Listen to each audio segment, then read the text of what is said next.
when I turned 28, you know, I kind of started hanging out with rock stars more than skaters. You know, my brother got signed to Island Def Jam with CKY. From there, they toured with Metallica, Guns N' Roses, Deftones.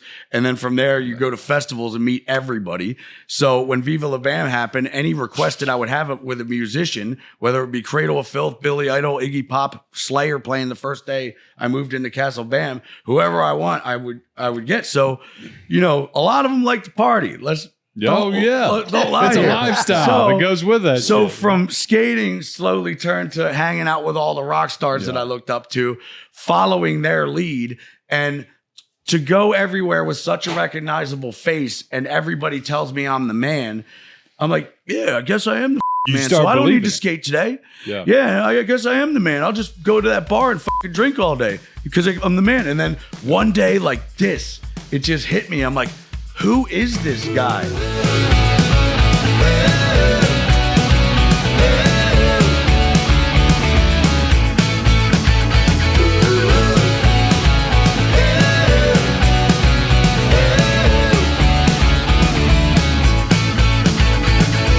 Welcome to the X5 Podcast, everybody. My name is David Lynham. Sitting here beside me is my buddy Cassio. Jeff Allen is in the house.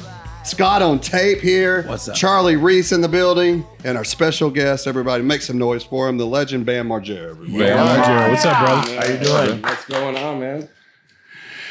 What's going on? What's up? I'll tell you what's going on. I've been through some surreal shit, like, you know, just sitting down and I'm like, I'm having dinner with John Cusack, Molly Ringwald, and Cheech and what's going on right now? But today, Danny's biggest hero is Chris Hansen, and on the way here, she FaceTimed him the whole way here. All we watch is To Catch a Predator and crime shows. So she's like, I have to have a moment right now. I just talked to fucking Chris Hansen for pretty much the whole car. The funniest thing about the funniest thing about it was we were talking about guests that we've had on the podcast, and his name came up, and I said Dee Snider, going through all these big names, and they're like, yeah, and I say Chris Hansen, and she loses her mind. Most girls are like, Brad Pitt, what, Johnny Depp? No, Chris Hansen and Keith Morrison. He's a gangster, man. Chris is awesome. He's a good dude. Yeah. We do stings and stuff with him, man, and it's so crazy how long that guy's been doing that. But also, like, he's a fucking hard hitting gangster with that shit. He is. Yeah, and you know, like, because I've seen all of them, and it's probably the most awkward, humiliating situation you could ever be in. Most of them are married. Most of them have kids the same age of who they're going to see, and then they're like, what are you doing here? I actually just came over to, you know, watch the football game because, you know, like, football. No. I want to suck you. You know, well, I know I said it, but I wasn't going to do it. What did you mean by that? I love it when Chris asks me, what do you mean by that? Yeah. Well, what I meant was, like, I was just kind of looking for a pal to talk to. She's 15. Yeah. Can't you find a pal that's somewhat of your age? You know, and they just dig themselves such a hole. And you know what? I guess if you deny everything, then it's your way of just trying to make sense out of what just is going on right now. You know what? I knew it was a sting up. Well, then why did you come?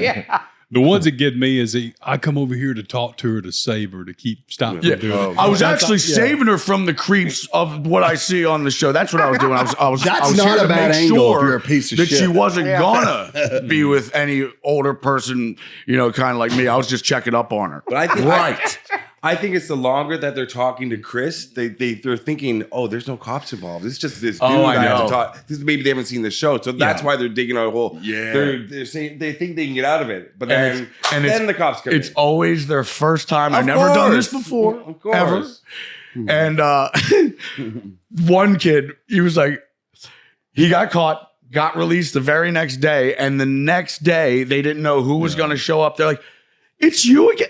You haven't learned your it's the very next day. He's like, what? I was just getting something to eat because they were at McDonald's. He's like, no, you're not. You said, I can't wait to fucking go down your pants. And no, I was just getting something to eat. You're not getting something to eat because I have the transcripts right. It's you again. It's the very next day. You have not learned for shit. That was the oops guy. Oops. Bam. You think it's fun watching it on TV? in person. It's the most exhilarating thing you'll ever see in your life. You guys got to. I was telling your wife that would be Danny's official dream come true. You guys got to come down for the Sting and hang out. It's bananas. Well, and, the one guy, they're like, I wasn't planning on doing anything, but you showed her your penis. Yeah, I did. Dude, the last Mom, let me look at that. The last episode that just came out was at our Sting house, and we had a guy. He showed up and got butthole naked. Oh yeah, in the kitchen. I saw a screenshot on the way here. Oh, dude! Ryan. What was so funny is when Chris comes out, he goes, "Boy, you really know how to make yourself at home, don't you?" Dude's just standing there holding himself, looking like he's deer in headlights. Like, well, it looks like you're caught red-handed. There's a nice brand new pizza there. He's like, I am. You want a slice? He's like, no, I don't want a fucking slice. Jeff Sokol. I remember that. That's Jeff Sokol.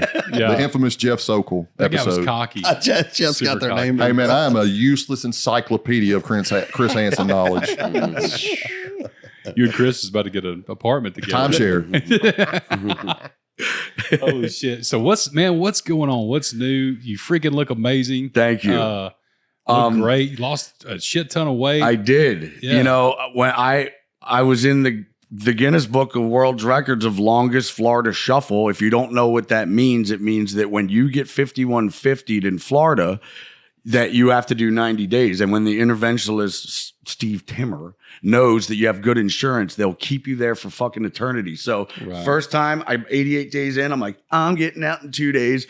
And then he walks in, he's like, you've been rocking those same pants for like 4 days now. I'm like, yeah, I'm not trying to get a pussy around here. I don't give a fuck. He's like, that's bad hygiene. You're doing another 90 days at Ocala. Then I go to Ocala. I have 88 days. I'm like, I'm getting out in 2 days. I flick a cigarette out in the bush like any cigarette would smoke. Yeah. He films you. You're going to lit the whole national forest on fire. You're doing another 90 days. So I did 13 different treatment centers at 90 days apiece, plus 2 mental institutions. And, at $660,000, $1,300 a night, I felt so trapped. Yeah. And to be on 18 different medications, I mean, I can name them all, but I was such a zombie to the point where I couldn't even cry or come. And I'm like, I was better off. I came in on Adderall and alcohol. Yeah. And maybe a few other things, but that was my main thing. What I had a prescription to, but at least I was out and about cracking jokes at the bar, having a pretty good time. Yeah. In here, even going to the refrigerator's a task. I knocked myself out sleepwalking 5 nights in a row on new medication. I was like a lab rat, and an ambulance would come, and I would have to pay $2,000 for them to take me in, check my head, and it was okay. And then the last time I fell down the stairs, and I broke my wrist for the 15th time and hyperextended my elbow. And I was like, I need to go to the hospital. They're like, you get an ambulance every time. You're going to be just fine. I'm like, no, it's broken. So I hopped the wall, which cost me another 90 days. Yeah. And when you go to a mental institution, they would always declare me as schizophrenic, which I'm like, no, I'm not. But now that I think about it, when you're in there trying to marry your own sneaker and you're balking like a chicken because you're a nutto, and I'm sitting there saying that Billy Idol cut off the roof of my purple Lamborghini, then I shipped it to Pyongyang, North Korea, so Kim Jong-il could look at it on the gumball rally. They're like, this guy is fucking nuts. He thinks he's friends with Billy Idol with a purple Lamborghini. Well, yeah, if you don't know, if you look it up on the interweb, it's true. Yeah. They thought you were like a conspiracy theorist. Yeah, they were saying crazy shit. And man, they're all just so crooked. Like they act like they want to help, but they just want your insurance. I mean, one guy, he was my roommate. His name was Big Ben. He was about 500 pounds. He would not make it to class at all. He would sleep all day, so depressed. But when he was awake, he would just chain smoke and eat Cracker Barrel cheese blocks. And I knew I met Bam somewhere. So Big Ben is now gone, and like 2 days goes by, and everybody's like, "Hey, whatever happened to Big Ben?" And all the workers there are like, "Oh, he moved on to a different facility." I'm like, "Huh? The facility's the fucking morgue. They declared him dead at 3 a.m. with an ambulance. Yeah. How would I know? Because I'm his fucking roommate." Yeah. Jeez. You guys are all hired to tell me moved on to a different facility? Yeah, the morgue. Wow. No That's shit. crazy. It's a scam. Well, Hell yeah, it's a scam. You know, dude, not to go down that rabbit hole, but just insurance companies in general are a scam. Even look at this shit, like especially, health or any kind of treatment, but look at how many people got their fucking homeowners insurance canceled during the LA fires. Oh, all of them. Boy, yeah. All of them. Imagine that shit. Yeah. And what I mean? the P.O. boxes with all Yeah. kinds of money and jewelry in it, they all said, oh, yeah, the jewelry melted. No, it didn't. You guys took it. Yeah, it's crazy, man. Like, but on the up and up, I've been kind of following you for a while, watching you, and dude, like it seems you came through the fucking darkness, man. Like you're flourishing again. You got a great wife. Yes. So she's, is what happened was after I finally got out of 2.5 years of the Florida Shuffle, I get out, I'm 250 pounds. Yeah. I couldn't believe it because, you're wearing sweatpants in there with elastic pants. So you're never fucking. So when I went to, I like these Lululemon pants that look like dress pants, but they're all stretchy. So I get Ollie. So I'm like, well, I was 32, but I'm 34. Now I'll get 36s this time. No way they fit. I'm like, fuck, I'm a 38. They still didn't fit. I'm like, I'm a fucking 40. And they barely fit. This is bad. This is real bad. So I flew to San Diego and I met up with my shaman, which is now my best friend. He very strict rules. He 5 a.m, let's go. And we would hike 8 miles up a mountain every single day. And I lost about 100 pounds within 3 months. And then, I was forced to take 18 different medications under a Paramount Jackass contract. And if I don't take it, I break my contract and I don't get the $5 million that I usually get. So I stopped taking it. They're like, whoa, looks like you broke your contract. I'm like, I knew you guys were setting me up to fail way, making me sign this big ass contract that you saw me not even read because I didn't have a lawyer present and I'm vulnerable as shit in rehab as I'm paying for it or else I'm not in the movie. I'm like, so if you can catch me with a Miller Lite back here and it's yours, they would probably fire me because I'm in an environment of alcohol. It was ridiculous. Yeah. Meanwhile, we're doing Zooms and Dave England's in an ice tub outside in California sipping on a martini. Wee Man's talking about how hungover he is. And like, I breathe in my sober link, which I have to do 4 times a day, which is a real drag. It was like 00001. And I'm like, they're like, what's that about? I'm like, I don't know. And then like, what's that back there? I'm like, that's a kombucha. Like, oh, kombucha can set it off. You're lucky. I'm like, what the fuck? I can't even have a kombucha. This is the Jackass Forever movie. Yeah, it was torture, man. Yeah, and sucks. What else was torture is having to watch it for the lawsuit I filed. And that shit was, it's just not the same anymore. It used to be lightning in a bottle because fucking, what are you missing? Bam, me. Yeah. The one who fucking, if you wasn't for my CKY video when I made when I was 16, which sold 1 million copies through word of mouth. Yeah. They used all that footage for the first season. I barely even had to film. Yeah. So they used it as a pilot, like a light switch. It became huge. And, when they do a documentary on how Jackass started, Tremaine, of course, talks about Big Brother the whole time and then 10% of CKY. Big Brother probably didn't even sell 50,000 copies if you do the math. Dude, I remember CKY videos. Here's a throwback for you. Yeah. Thrasher magazine. Hell yeah. You remember the back of Thrasher magazine. All right. And I remember the CKY videos on fucking VHS. Yeah. And you could order them from the back of the magazine. Yeah. And through mom and pop skate shops. Yeah. That's how it all sold. Just people word of mouth. Yeah. I never paid for one ad. Yeah. And then I did CKY 2K.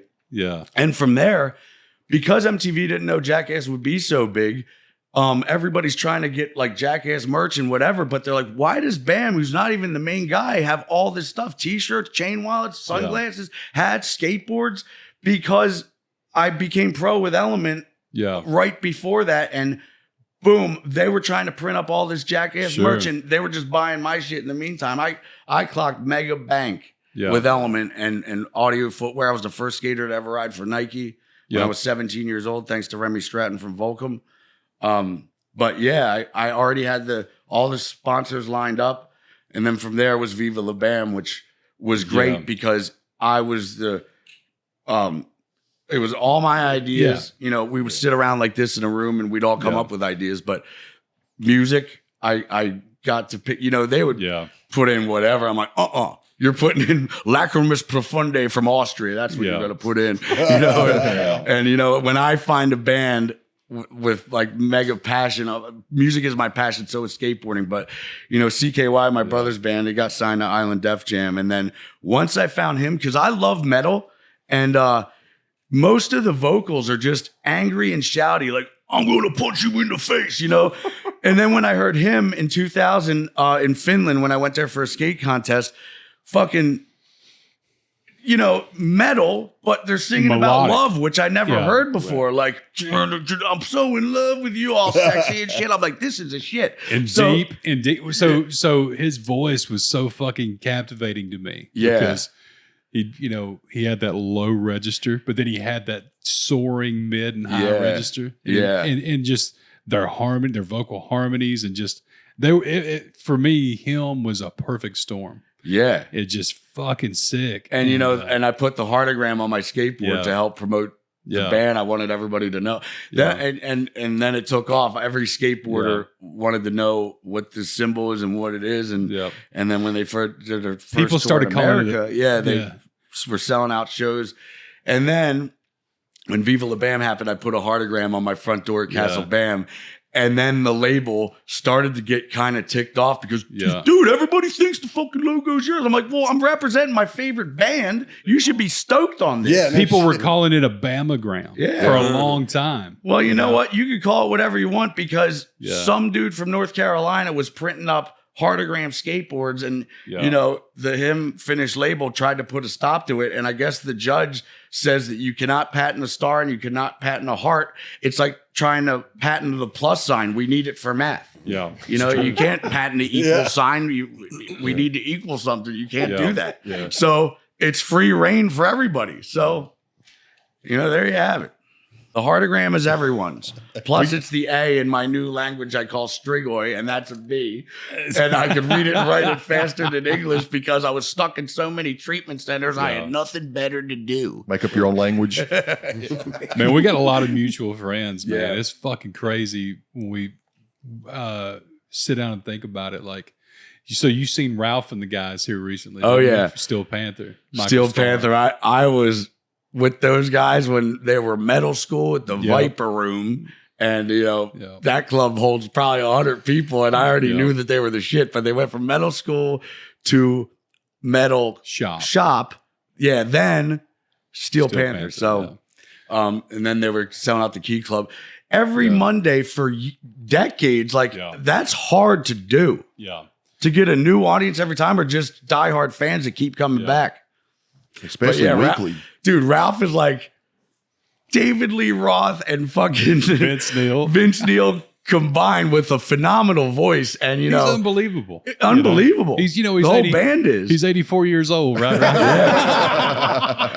And you know, like they bust on them. So I'm going to get some pussy tomorrow night, but tonight I'm going to jerk off. It's like, they're so fun, man. Those guys are so much fun. Yep.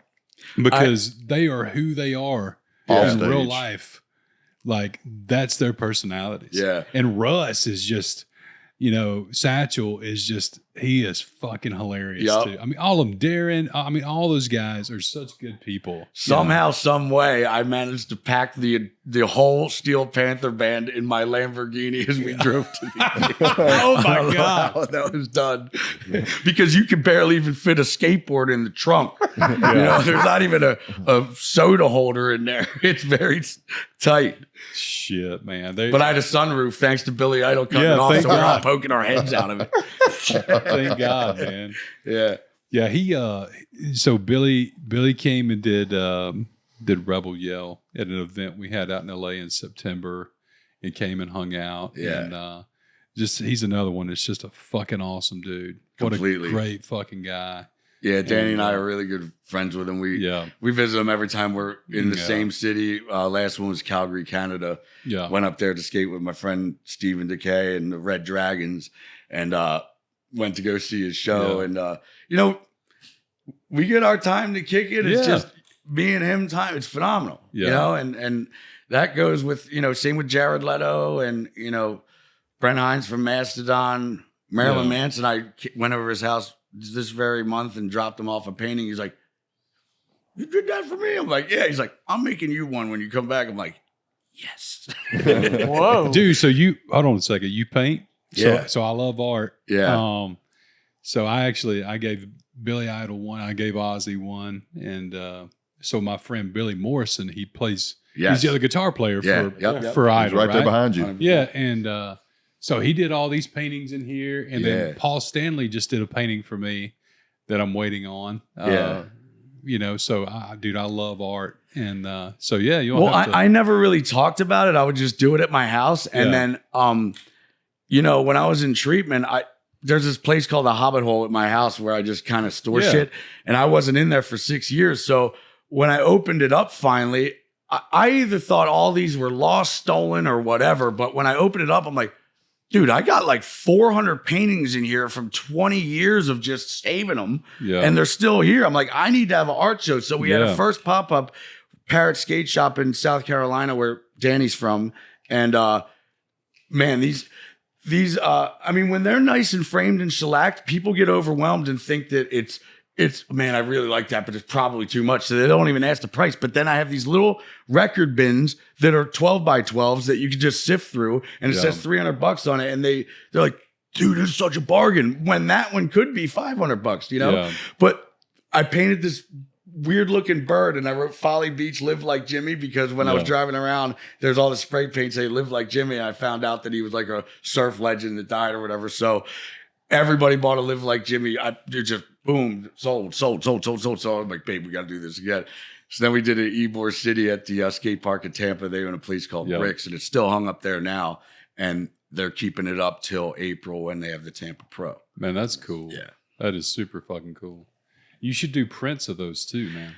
I'm on you because my buddy Joe Chioda, who was the filmer for Viva La Bam, moved to Tampa, and I know he's got great camera equipment. I was like, get over here. Why? I need you to shoot high res of all these things just in case they get sold. I get really attached to them, and I need to have them in my archive, but I also need to print them again. Sign them in a metallic purple Sharpie. That'd be cool. Yeah. And do that, man. But my art is all over the place. Like, it could be a nice portrait of like just a face, and then the next one's a cartoon drawing of a school bus driving into a pit of fire, and it says, "I like to see my neighbors burn in hell," or whatever. And then other shit will just be Jackson Pollock when I'm all stressed out. Man, I bought about $10,000 worth of paint when I was all larried the fuck up at my house, and I just slinged it all over my kitchen. Every color of paint you could imagine, and it was just everywhere. And it looked cool for photo shoots, but man, it was hard to live in. I felt like I was in a North Philly crack house. My mom had to sand all that shit down for weeks. Dude, like I can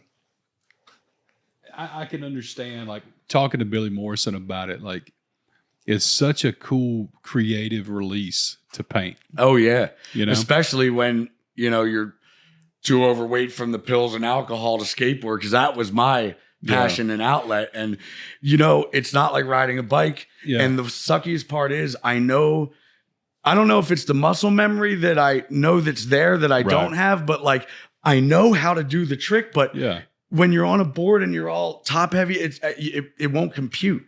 And the best way I could put it is, let's say, who's the best skateboarder right now? Nigel Houston. Well, if you grab 2 40-pound weights and tell Nigel Houston to hold it and try to tray flip the pyramid, I guarantee he's going to spend an hour doing it, throwing his board everywhere, and he probably won't land it. And that's the same thing. Hey, Bam, you want to go skateboard? Hell no, because I don't feel like holding 2 40-pound weights.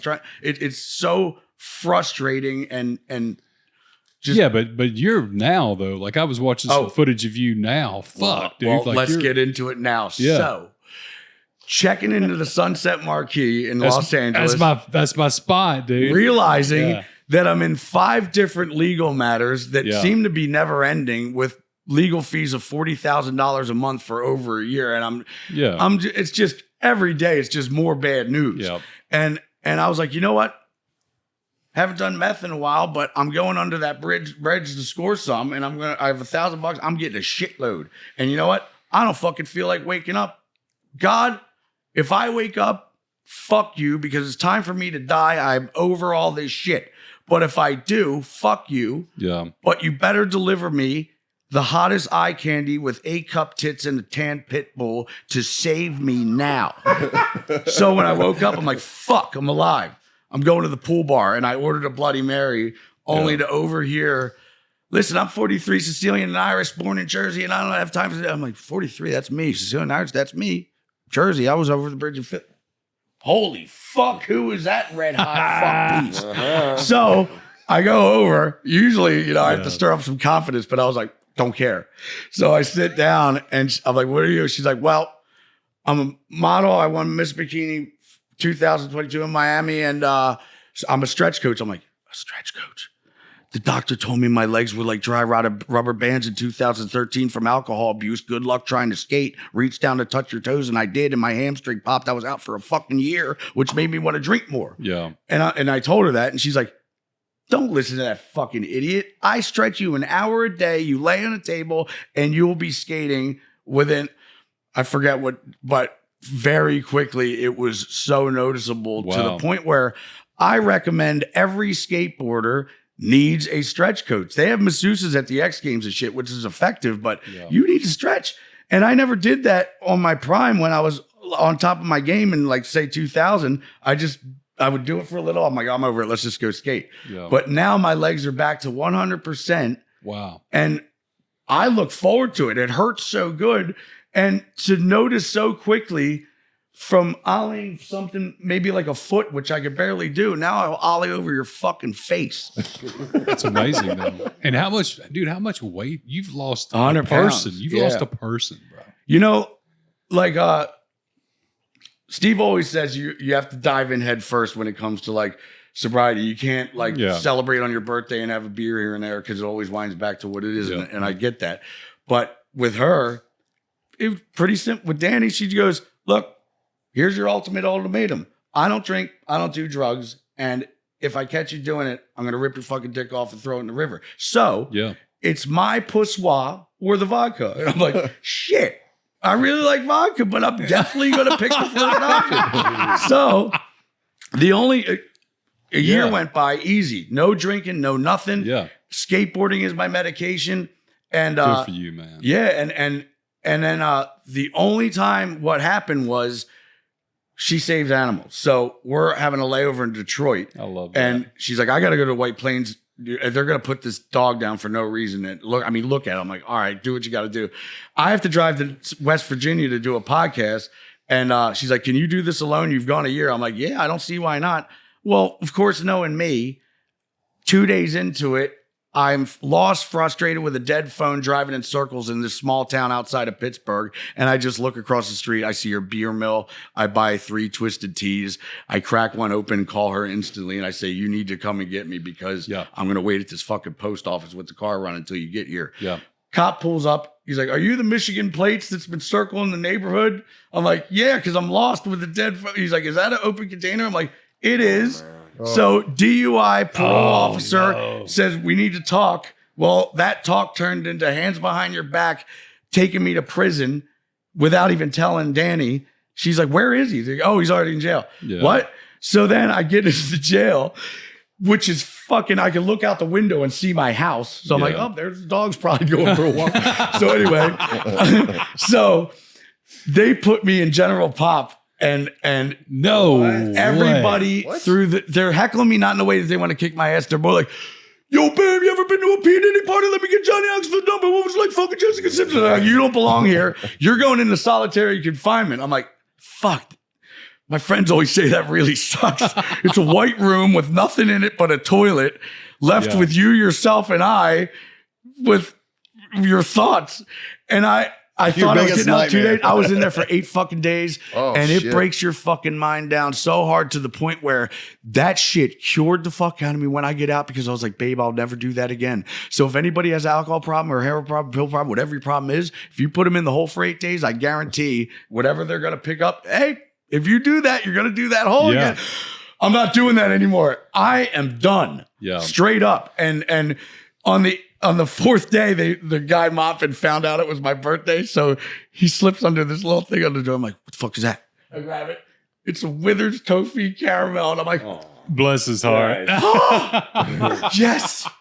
This is the best thing I ever fucking had. No more plastic green beans, no more mystery meat. I got an English Withers caramel. And I would have paid $1,000 for one drag of cigarette at one point. Yeah. Which I'm glad that they wouldn't let you smoke in there because I probably would have chain smoked myself to death. When the fuck am I getting out? When the fuck am I getting out? Man, everybody that I've spoke with over the last month. Yeah. Just to be honest with you, like about you, has literally told me that Danny's like the best thing that's ever happened to you. Fucking A right. She's Earth Angel. And I was dead serious. I never prayed in my life. Yeah. Jesus Christ is my homeboy, but I'm not going to sit there. This is what I want. This is what I want. Yeah. I was like, yo, I want to die. And if I wake up, you better find somebody to save me now because I'm not getting sober for you or nobody unless it's my fucking fuck piece. Yeah. He's like, nice choice of words, sir. Right? So, but we're such a perfect team that all I needed to get taught was structure. Yeah.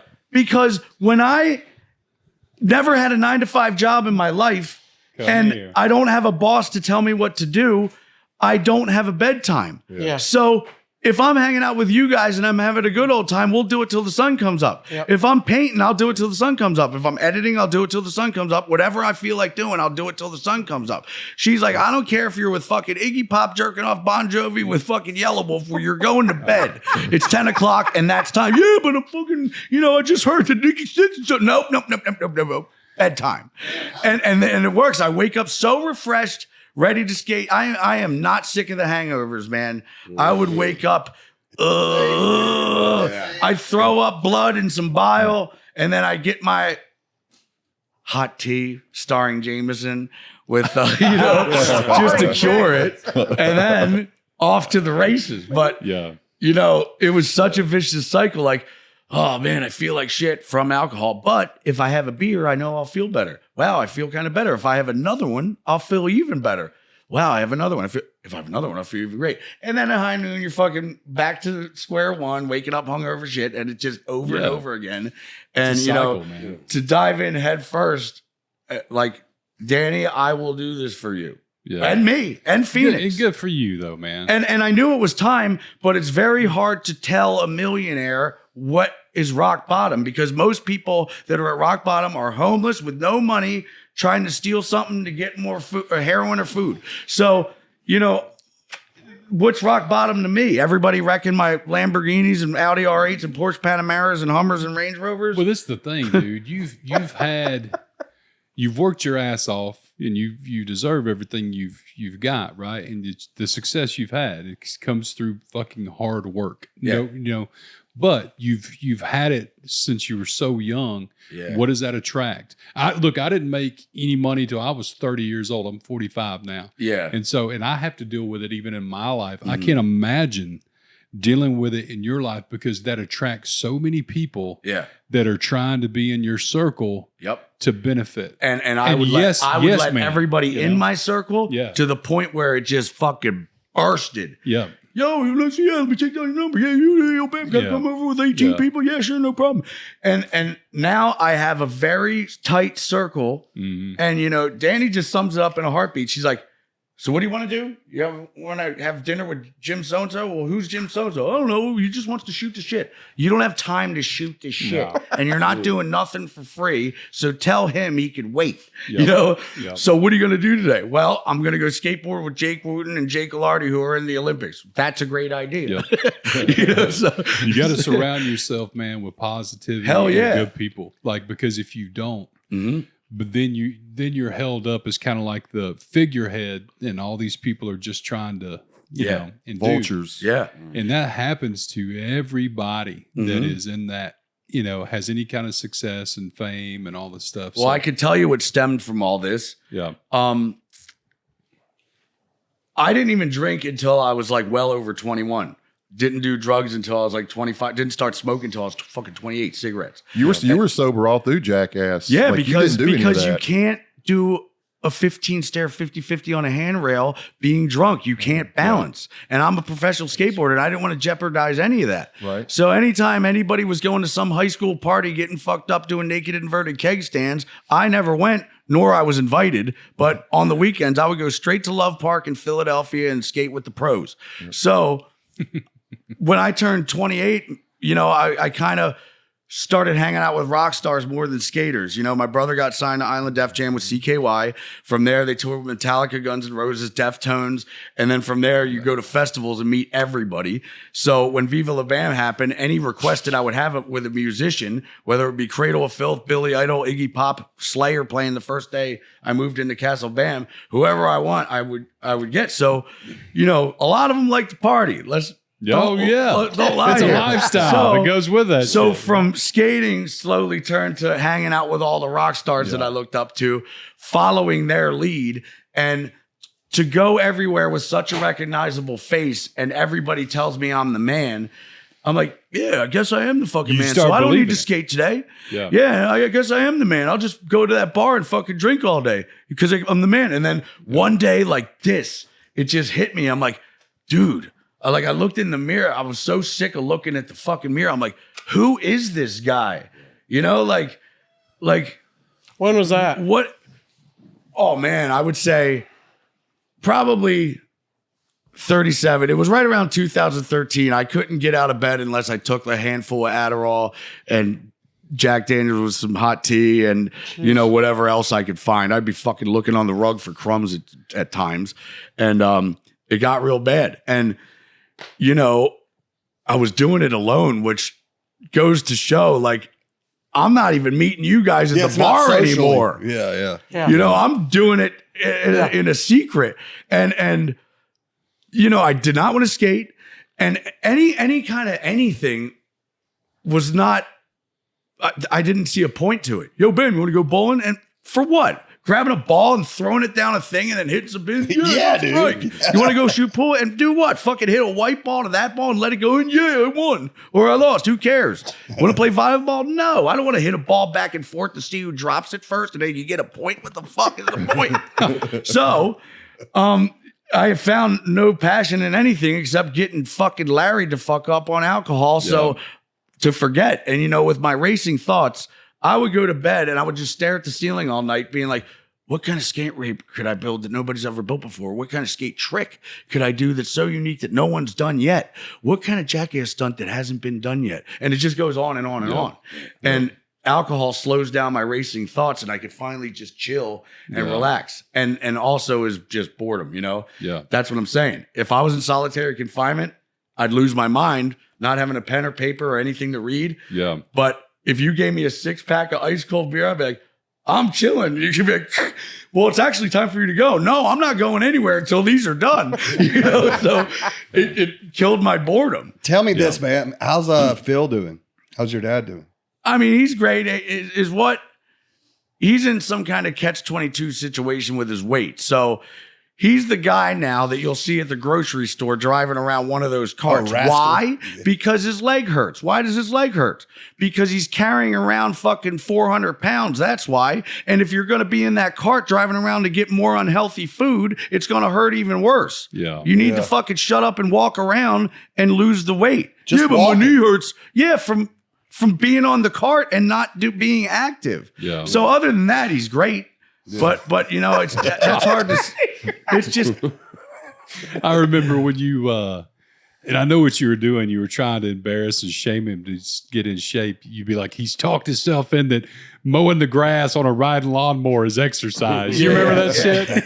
And, it was so funny, man. Well, we did the whole on the second episode of the first season of Viva La Bam. We did Don't Feed Phil. Yeah. We wanted to see if he could make it one full day without eating a thing. All he could have is lemon water. Yeah. And I had billboard ads all through Philadelphia saying, don't feed Phil. I had a plane fly around the sky with a don't feed Phil thing. He even went to a pizza shop. He tried to pay $80 for a slice and they wouldn't do it. Oh, they saw the billboards? Yeah. So I remember that. So man. when the clock struck 12, he got to have his big Thanksgiving feast, which is kind of stupid if you think about it, because the worst thing to do for yourself is to starve yourself and then eat right before you go to bed, a big feast. Yeah, so it didn't do any good, but we just want to see if you can do it. That's fucking hilarious too, man. Yeah. Dude, I'm on the same thing. Like I've lost 19 pounds in 14 days. Yeah. And I just, I got up well over 300 pounds. I'm a tall guy. I'm a big guy anyway. Yeah. But I was like, man, and I was smoking so many cigarettes. I puff on this thing. I hadn't had a cigarette in 2 weeks. And that's the thing about vapes. They never go out, so you're constantly doing it. It's really At least worse. with cigarettes, an hour go by, you're like, I'm going to go out and have a couple. No, here, you could probably do it here because it smells like cherries. I don't know. Yeah. But back to structure. When Danny taught me structure, we're going to have a fun scheduled thing. So every day you're going to wake up and you're going to skate the dogs around the block. Then I'm going to stretch you. Then you're going to look for a skate spot, and you can't leave the skate spot unless you get a picture or a video of you riding away from something. That's amazing. And the only reason why you can't ride away for something is if you're injured or completely exhausted and you throw in the towel. Yeah. So now I'm like, I get to look for a skate spot. That one. Let's get a, and before, everything was so much pressure that you had to go big on everything, or else you're not going to get in the Thrasher, and you can't get the sick photo if you don't land it, because Thrasher, like, you better have landed that. But on Instagram, everybody knows I could do a kickflip pivot on an 8-foot quarter pipe. So if I'm doing one and I got the sick shot, like, sometimes if I've had enough, I'll just go home. I don't give a fuck what you say. I'm out skating. Even if I'm just sitting there at a skate park, at least I'm not at an Irish pub anymore. That's true, jokes. man. That's true. Suck my 2-inch hose. What's so cool, man, is literally you have reinvented yourself.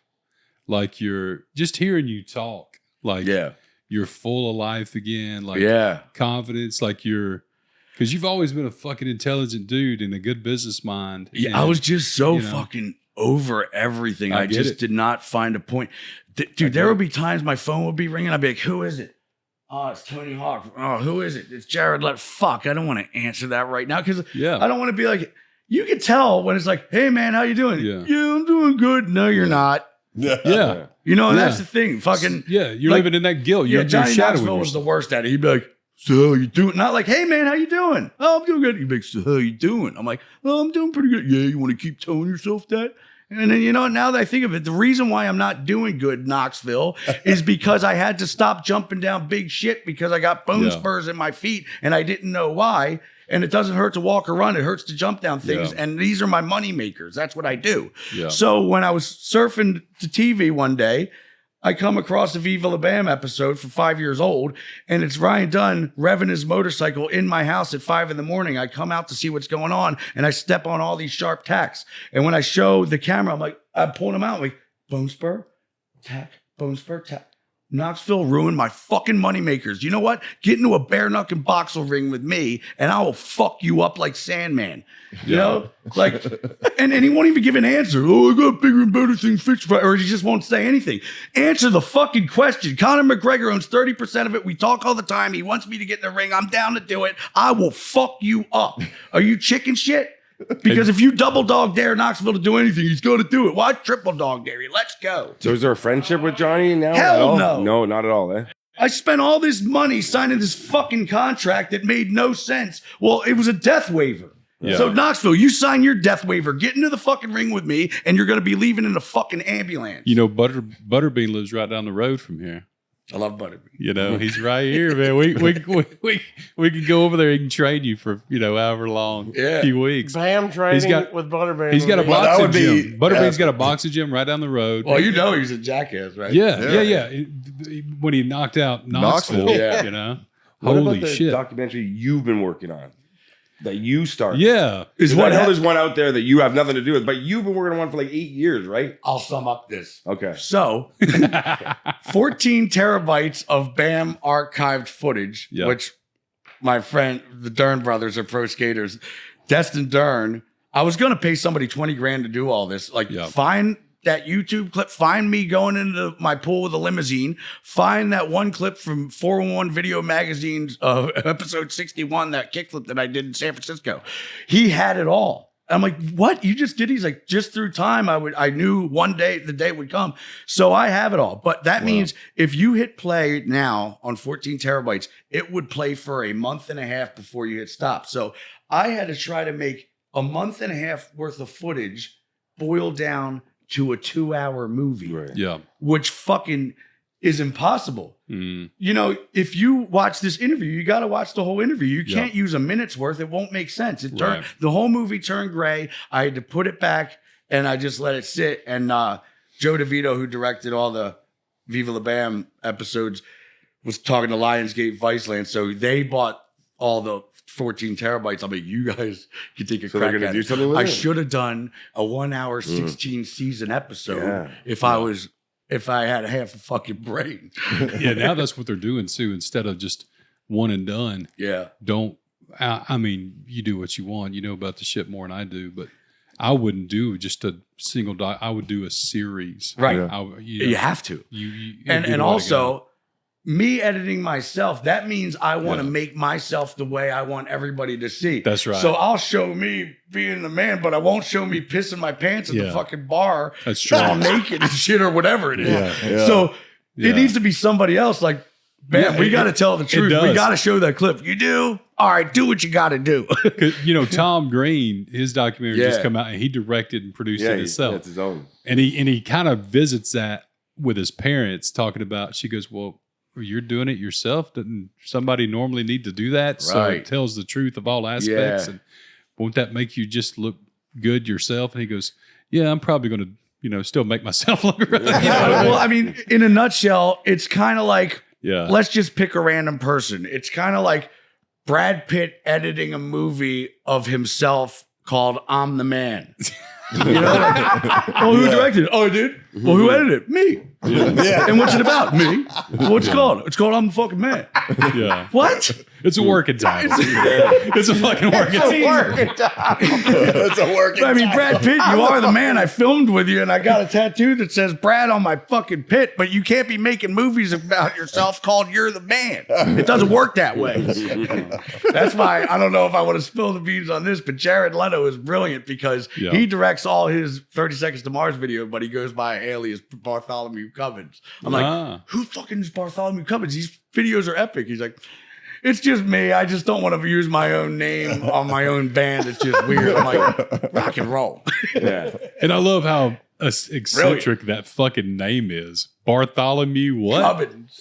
It's like he picks something out of, he's like, let's see. Out of the Bible. There we go. Perfect. Yeah, if I shoot a good photo of a skate trick, I just go by Fuckboy Rodriguez. Don't give me any credit. Fuckboy Rodriguez. My alter ego is Mike Oxlong. Yeah. Mike Oxlong. Mike Oxlong. Well, check this out. So, I have fans everywhere. Yeah. And I was on a flight from Istanbul to Greece, just sitting there first class, and this Indian dude with a turban on and everything recognizes me, and he just goes on the plane. See, my name's Bam Margera, but in the Middle East way, it's Bam Margera. So, Bum. I'm like, oh shit, on a plane? It's Bum. Shut the fuck. It's Bam Margera. So finally, the stewardess comes over. She's like, why is this guy with a turban on pointing at you saying Bam? I'm like, because my name is Bam, but it's Bam Margera. I'm from the MTV show called Jackass. He recognized me from TV, and when he says bomb, he means Bam, and that's me. And I don't have one of those, and that's all. Everybody was nervous as fuck. We're gonna land in Paris. You cannot do is say bomb on a plane. Well, if your name is Bomb, what you gonna do? Right. So who started calling you Bam? My grandpop, when I was about 4, I was just running around, jumping off of coffee tables, banging my head against the wall. He's like, yo, Bam Bam. So it was Bam Bam like the Flintstones. Yeah. Then when I went to kindergarten, it just got shortened to Bam. So my real name is Brandon, but if you even said, yo, Brandon, I wouldn't even turn to look. Yeah. I've been Bam forever, and that's my name. Yeah. What's the deal with the house with Castle Bam? You and I were talking about it. Is it still Yeah. it was gonna be an Airbnb, but now is it back to being a and is it true also during Viva La Bam, you didn't actually you couldn't live there at some point? You had to live somewhere else? No. So with Castle Bam, when I went to, it's still there. Ramps are in mint condition. This guy Ray, who actually is if you know Josie Moran, she make those argon oils all over QVC. Well, her best friend is Ray. He's this old dude. He's a jack of all trades. If you need a picture framed, if you need your oil change, if you need a flat tire fix, whatever it may be. So he's just there mowing the lawn, doing all kinds of things. It's great. I come home, there's no cobwebs on the fucking lamps and stuff. So he keeps, my wife is a mermaid. She has to be in Florida for the winter or any kind of near the equator. Right. So, yeah, she's not going to deal with any kind of snow or any kind of that. So we're posted up in Tampa for the winter, which is great because, you know, that's where the skate park at Tampa is. It's the best skate contest there is. And I'm skating with all these mega pros that are pushing me harder than I've ever have. And, you know, Hulk Hogan's been my friend for a while. And Nick Hogan just had his wedding the other day. And, you know, we see Hulk walking around like a 90-year-old with a cane, you know. I'm like, Hulk, you have to get stretched by her. We are here. He's like, let's get it. So, you know, it'll be a great success story for Danny to be able to walk around saying the reason why Hulk doesn't have a cane anymore is because of me and my doings. That'd be hot.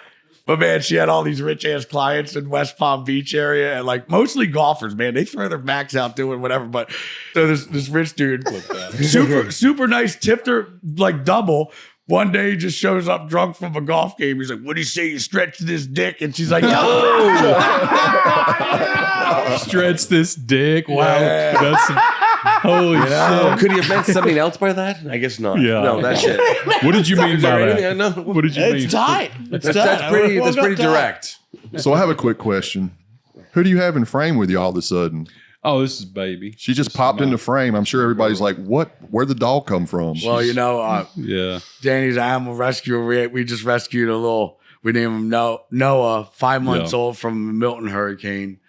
Emma, she's 4. She got thrown off a bridge in Miami by Michael Vicks from the Eagles crew when they got caught with all that dogfighting. And Cooper's 9. He's a black lab pit mix. So, and their behavior is phenomenal, but sometimes when they meet other dogs, depending on if it's a boy or girl, you gotta fucking come on. That's how these are. Like she's been with me now for 9 years. Yeah. And she just came up to me one day. She was a puppy, had a little collar embedded into her neck. She was all, you know, matted and don't clap around that dog. She no, it's not this one. That's it's Lily. Not. That's Lily.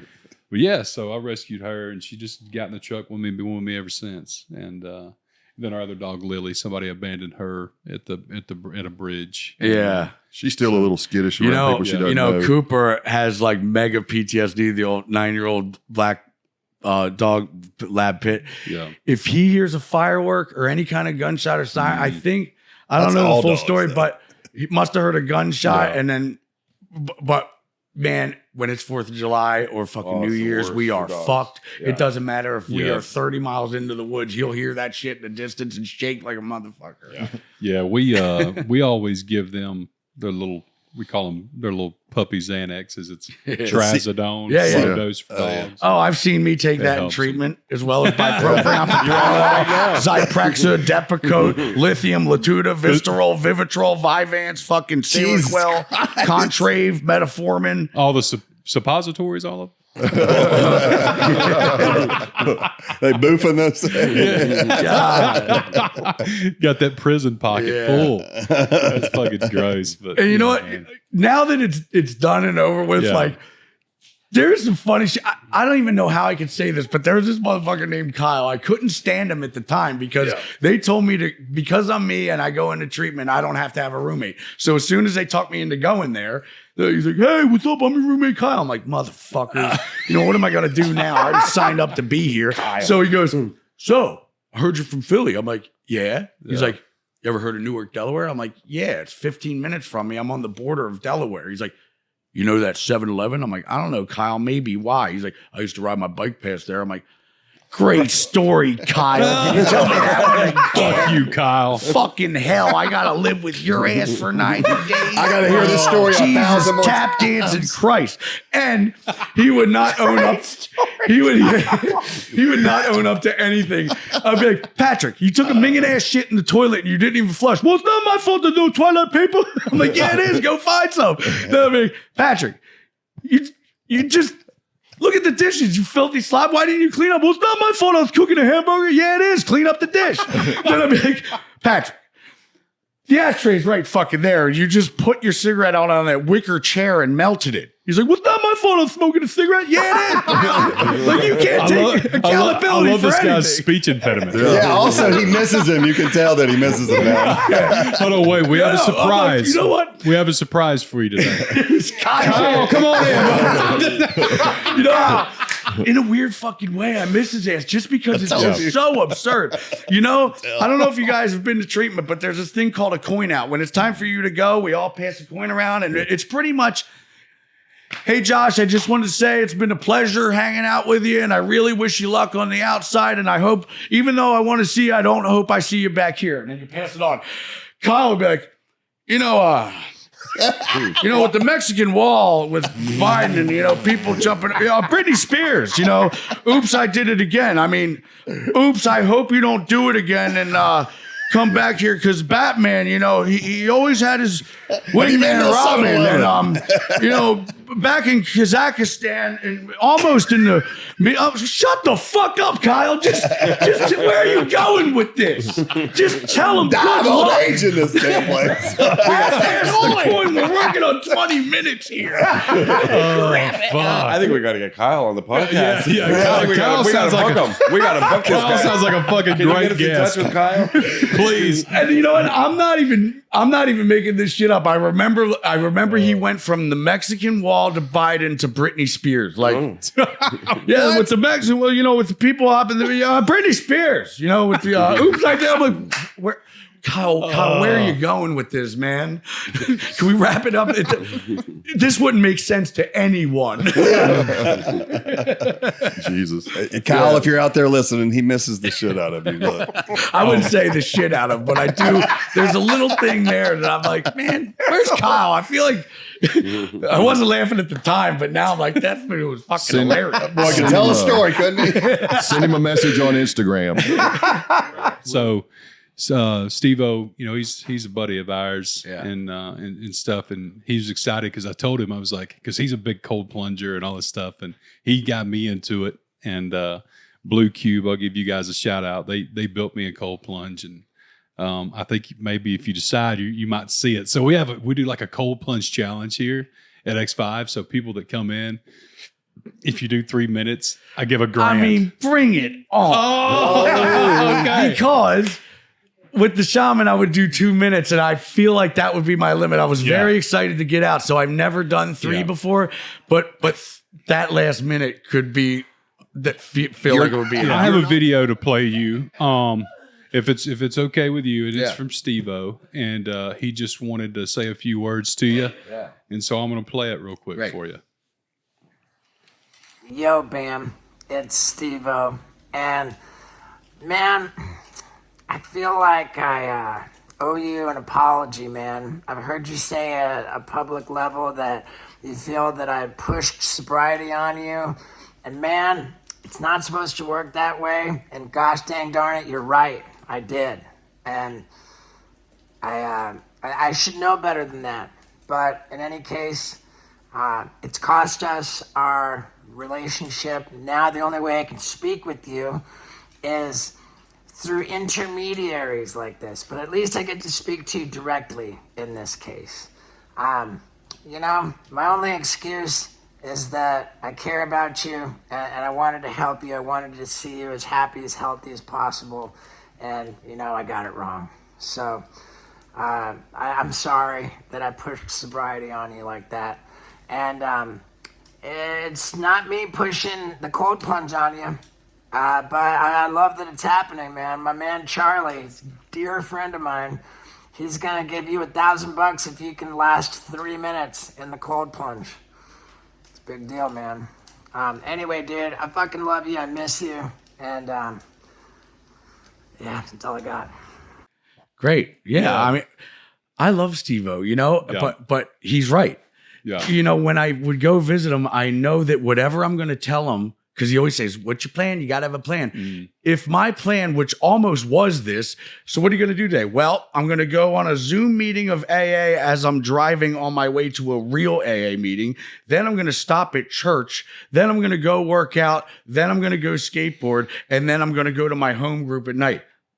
Ain't good enough. You got to hit up more meat or whatever it may be. Yeah. Whatever I would say just wasn't cutting it. Yeah. You know, and you know, just having to explain a situation like, heard your new friend in town's not so good for you. He let you buy alcohol down at the store. It's like, no, I actually said pull over at the convenience store so I could get cigarettes, and I secretly bought a bottle of alcohol and put it in my pocket that he didn't know about. But I don't need to even explain myself to you, and I don't want you hating a guy that doesn't deserve it, that he didn't know about it, but you hear from this guy to that guy that he bought me out. No, that's not the case, and I don't even feel like I need to spend the time to explain myself on that. Yeah. So it just became overwhelming, and you know, Danny and I, we have a lot of one-on-one alone time, and she's like, you know, you just need to just take a break from everybody, let time go by, and you'll just look at the big picture and have a look-see and realize who's important and when to meet them and why. And, you know, right now, I pretty much just want to take a break from everybody. Disconnect. And just completely focus on eating right, going to the gym with her, stretching and skating, and whoever is near me that's a good skater, bring it on. But I have no problems at all with Steve-O. In fact, he's the only one that stuck up for me for Jackass. Everybody was like, oh, he's not in it? Well, fuck it. Let's just film it anyway. Fuck you, motherfuckers. Yeah. You know, Steve-O's like, nah, we can't do this without him. But I guess when everybody, all Steve-O against the world, you know, so yeah. Well, and you know, you couldn't. If everybody's like, would you ever do a Jackass? The answer is going to be the same answer for the past 10,000 years. No. Yeah. We'll give you 20 million. No. Yeah. Well, you know what is honestly, I don't fucking know. I mean, we just met. It's just fat guys and butt floss now playing with each other's nuts. As far as yeah. I mean, it is. I thought he was talking about this mod for a second. I was like, man, that's aggressive. I haven't worn that flossing in a long time. It has completely 100% lost its magic. Like, no Jackass 5 for you. No, not at all. That's cool. Not 800 billion years. What about Home Alone 4? Home Alone 4. Yeah. Feldman, we were fucking with Feldman. It was hilarious, but I love you, Corey. But now, you know what, dude? You have to follow the path that works for you. Everybody is different. Yeah. Everybody's different. And Steve is, I love him. He's a great guy. And you know, he's admitting he was handling it the wrong way. So that's huge. But yeah, like it was kind of like a broken record of cycle of like, what are you going to do today? Well, I'm going to go hit up the gym. Dude, just because you're hitting up the gym working out does not mean you're going to pick up the bottle again. I'm like, well, that's what I'm going to do today, man. You know, well, you got to hit up a meeting. Well, I don't have time today because I got to get on an airplane. Whatever the answer is, I just can't. But you're in a place now. What's cool, and I can see it, and I'm hearing it through people. I've reached my own rock bottom, whatever that is. But I'll tell you why. Yeah. When I bought enough drugs under that bridge, and I didn't want to wake up, there's this homeless, like 20-year-old girl that was really nice and whatever, and I took her to Ross and bought her an outfit, and then I was like, you know what? I have a room here. You could take a shower. I don't know what I would have done, but thank God when I went out to make a phone call, she took the shower and she was gone. But I mean, I could have wound up with AIDS or something. You know, I'm like, this is fucking, I was just under a bridge in a tent with people with no teeth. I could have been stabbed or shot or whatever. Yeah. And then I drive off in a purple fucking Bentley with a 21-year-old homeless girl who, what the fuck am I doing? Yeah. What was that? But is that rock bottom, or is that that was a time of enlightenment? Well, is what it was. Honestly, this is what it is. Yeah. I was with Lamar Odom, great guy, hell to the air, but being in the same town as my 6-year-old son, Phoenix the Wolf, not knowing where he is, knowing that I could probably just look over and he's at a playground playing and I'm not allowed to know. It's like I could probably throw a fucking baseball to him right now. And all I want to do is have a baseball catch with my kid. Yeah. You know, and so like knowing that my kid is right there somewhere in Valley Village or Burbank area, to know that, hey, Bam, you want to go skate? Hell no. Hey, Bam, you want to go do a neat interview with Joe Rogan? Hell no. Do you want to do David Letterman? No, I don't want to do anything except get drunk as hell. Yeah. That was just an escape. That was your escape from reality. And even just little things like all I needed to do was to drive this brand new SUV with the Dern brothers from Oceanside to Burbank to drop off a car so Phoenix could have transportation to get to wherever he needed to go. We get there at noon because that was the agreement to meet at a corner park. I sat there till 5 with the Derns with their car running behind me, calling her off the hook, wondering where she... Phone must have died, but whatever the excuse was, you left me and my friends there for fucking 5 hours just waiting, and all I'm trying to do is give you a car. Yeah. Yeah. I'm not asking for money. I'm not asking for anything. I just want to deliver you a vehicle. Yeah. Yeah. It hurts. Yeah. Sure, man. For Phoenix to not call me on my birthday and treatment hurts like a motherfucker. But you understand, and because he probably didn't know. He didn't know. Yeah. And I don't want to get too deep in that. You know what I mean? I mean, he's the sweetest kid on the planet. So I know that you know, every time that time's coming, dude. When I see him, I take it all in. It's the most precious. Yeah. Because I know I'm just going to get right the fuck back on a plane, and you know, it could go 30 to 90 days without seeing him again because I got to pay $1,000 to a lady to let me play with him for 2 hours. So with like an earpiece in her ear, like, hey, Phoenix, what's your favorite cartoon? Because I don't fucking know anymore. Is cartoon a code word for anything? No, it's what I want to know. Yeah. Yeah. Oh, wow. Code word. Yeah. Well, you know, dude.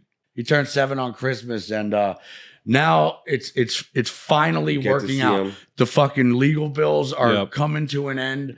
You know, $200,000 to prove that we were never legally married and won, and then her lawyer wants me to pay for his fees. Fuck right off.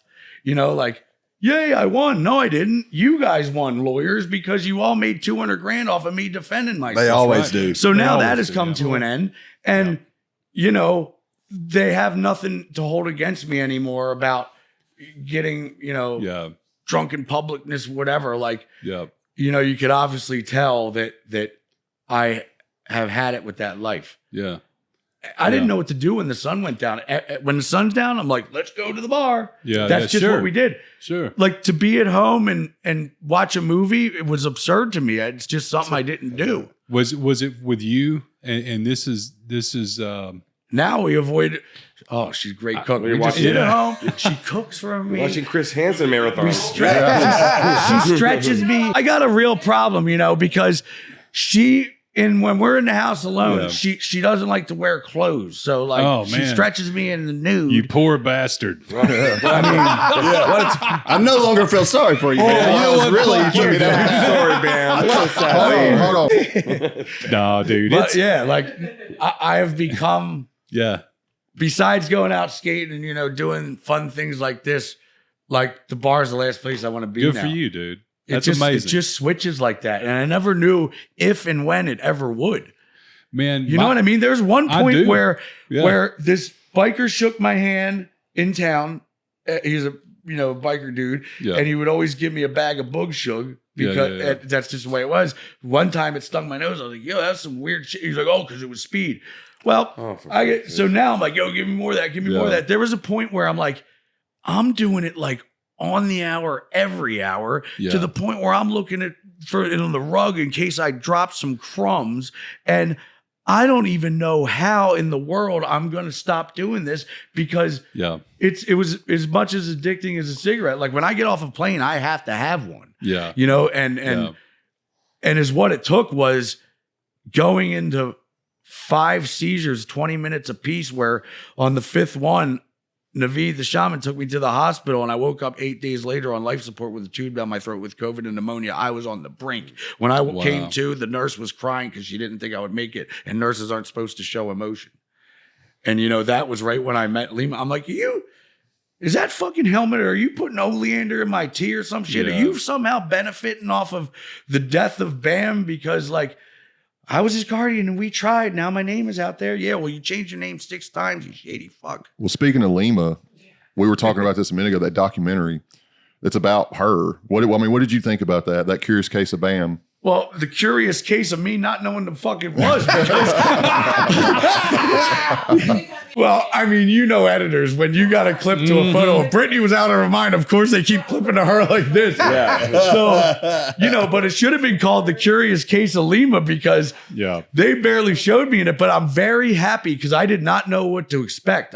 There was footage of me, body cam footage of 20 laser beam SWAT team machine gun saying drop everything at the hotel and put me in a mental institution. I thought that could have been on there. So I didn't know what to expect. And now when I realized it's the battle between BJ Investigates, who started the Free Bam movement, versus Lima, and her finding out all Lima's shady doings, I'm so happy that it got exposed, because I would give Instagram posts all the time and be like, FBI, take a look at fucking Lima, because she faked an autopsy report claiming that Amanda Rabb died of whatever. She died of a goddamn seizure, and that's a fact. You could look at the autopsy report that she whited out and put something different on. This is some shady fucking shit. You charge her for murder. Calls from that FBI helmet. would just take it in one ear and out the other. So now that this is on investigative discovery, yay, they finally might start looking into it. So talk about that. You were talking about the virtual therapy, or the Aurora or whatever it is. Man, how was that? It didn't make sense at all to me. Yeah. Like with the T-Rex coming at me trying to eat me, and then a kitty cat licking milk. You're like, what the fuck? I'm going to go over there. You're on the right track. No shit, I'm on the right fucking track. Why would I want to go that way? Well, explain. Can you explain? Well, can you explain what the software, the virtual reality is? What is it supposed to do? Don't know. But I can tell you that when you go to the kitty cat and watching the animal eat is supposed to be some kind of form of therapy, which makes sense because I'll stare at a squirrel with a little nut the whole time, oh, that's the fucking cutest shit I've ever seen. So when you see the kitty cat licking the milk, you're like, oh, and then you look over, you're like, oh. So I guess if you go this way, then you might find some sense of peace to relax your mind. Yeah. But some fucktard on crack might be like, I'm going to go try to fight that thing and go into a seizure. I saw me do it.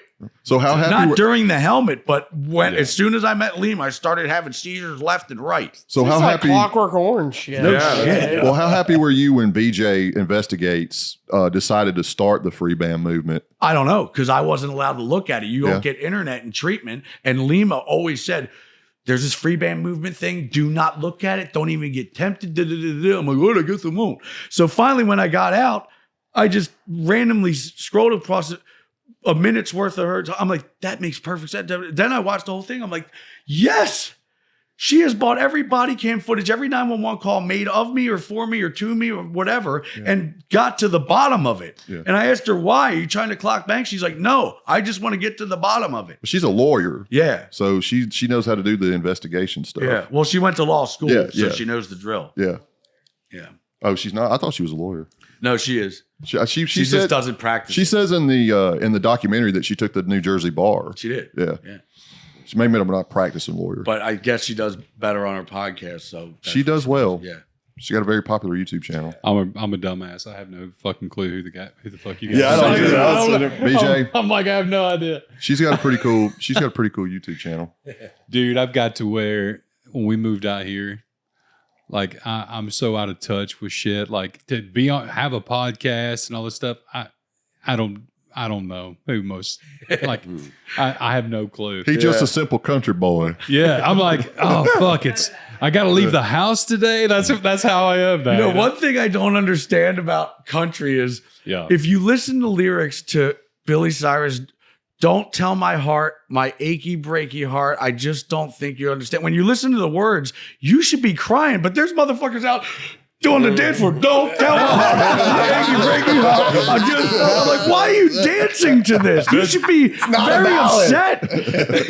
That's old country though. It's country's You completely guys are changed. fucking doing a line dance to his broken ass heart. What the fuck's going He's on? over there crying in the corner. Everybody's like, do the dance, dude. Hey, Get up. did you guys see him at the inauguration? Oh, yeah. Oh God. Are we going to Poor talk about that? Billy Ray, bless his heart. It was rough. Ouch. He sounded like Helen Keller in a spelling bee. It was bad, dude. And you can go down to Nashville and you'll see this cowboy singing some country that'll sweet talk right off of a girl's pants, and I don't get it. Drinking honky tonk beer on Saturday night. And goes like, oh God. Hey, wait, how did you get the lyrics to my first single? Song, man. Oh, shit. That's Charlie's first song. I said, how the fuck did he get the lyrics to my first single? It's not out yet. So the thing is, though, that's old school country. So new country. I like outlaw country, like Townes Van Zandt. Yeah. Waylon Jennings, of course. Yeah. Struggle Jennings. Look but at he's that. doing rap. Look what that is right there above you. That's a Waylon Jennings Telecaster right there, right above your head. Well, whose dick do I got to suck to get that? Well, it's mine. Let's start with me and figure it out. And that's a Buck Owens. That's a Buck Owens Telecaster right there. Yeah. So You know what? I always say that. And Michael Lohan, dick? Lindsay Lohan's Yeah. dad, we filmed VH1 together, lived together for a month. And he's major Christian dude. And, I just crack my own jokes. So I wake up at his house. I'm like, man, I'd suck a dick for an iced coffee right now. He's like, bam, I'll just make you one. You don't have to do that. I'm like, no, I'll do it just to show my appreciation. He's like, I'll just make you the iced coffee. You don't have to go there. Stop letting me pursue my dream. real quick, Yeah. 2025. Give me the quick synopsis.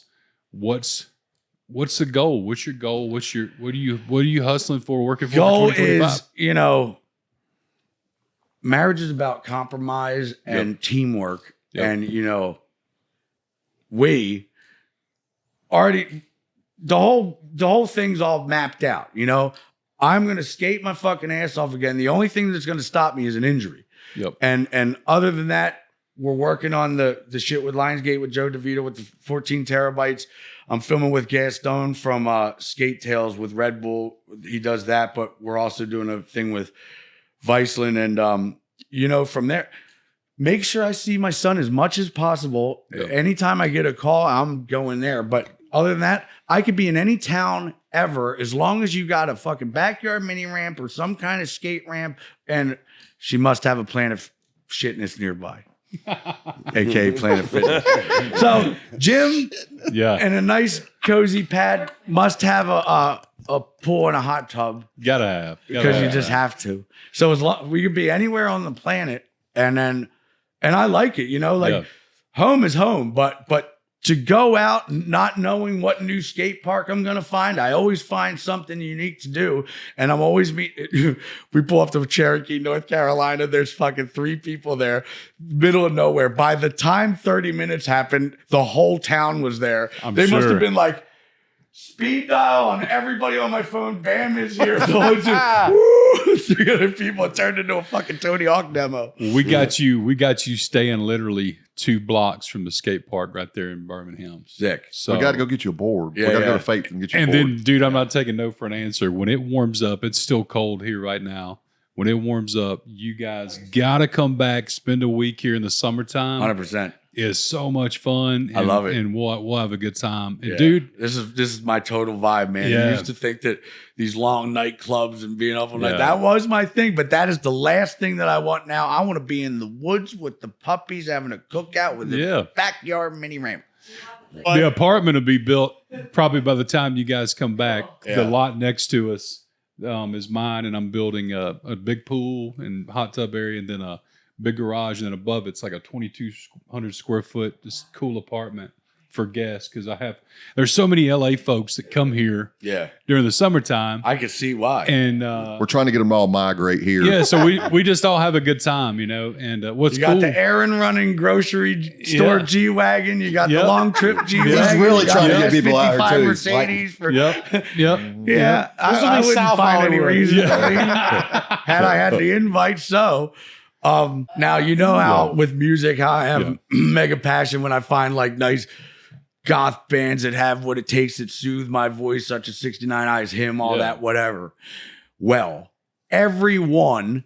I just did a song with my new favorite band, which I was like, who the fuck is this? This sounds together. They're called Amor Ad Lunam from Puerto Rico, of all places. But he plays the catchiest metal shit with such a goth, soothing, like shamanistic voice that I've been working on like 4 tracks with him, and we're gonna keep it going. But we just did a release called Fragile Dreams. It's an Anathema cover. My favorite band. I got them tattooed here, and we made it our own metal way. So, where can everybody find that? Amor Ad Lunam. So, Amore, and then spacebar AD, and then spacebar LUNAM.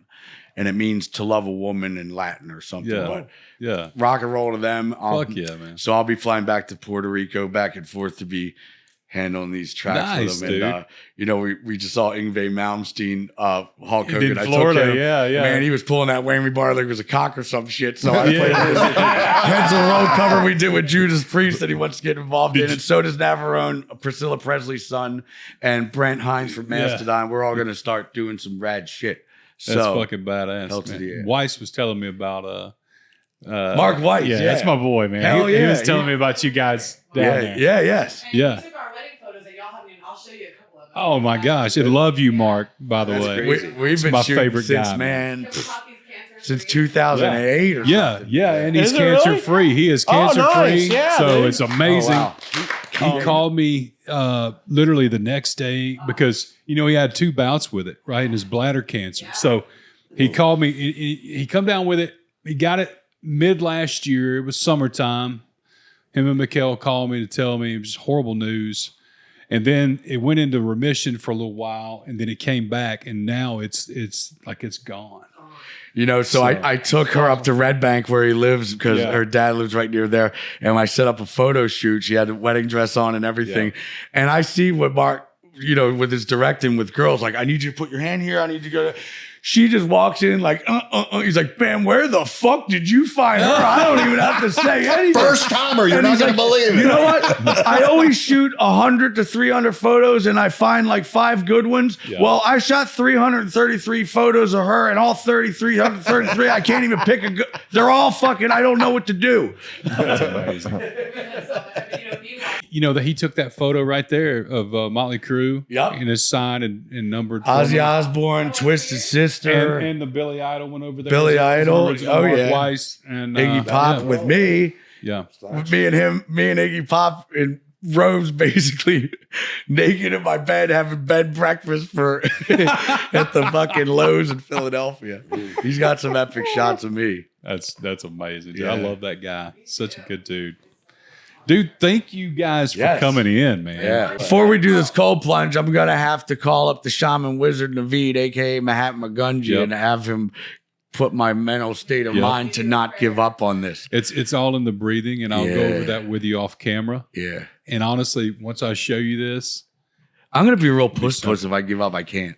Oh, dude, we'll just hold you in. We'll just hold you in. No, think about how many dogs you could save with $1,000. That guy's a scrapper. I'm pretty strong. When you're about to quit, look over at the cat drinking milk, and you're fine. We'll have him eating. We'll have the dog. I'll tell you from experience, and farting in it doesn't warm it up. It doesn't. Well, it's cold plunge time. It is. Do it. So we're gonna wrap it up, dude. Thank you again, and thank you to Danny. Thank you guys so much for coming and hanging out.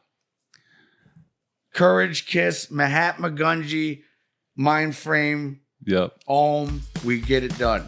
I love it. Let's go, baby. That's it. We'll see you guys next week.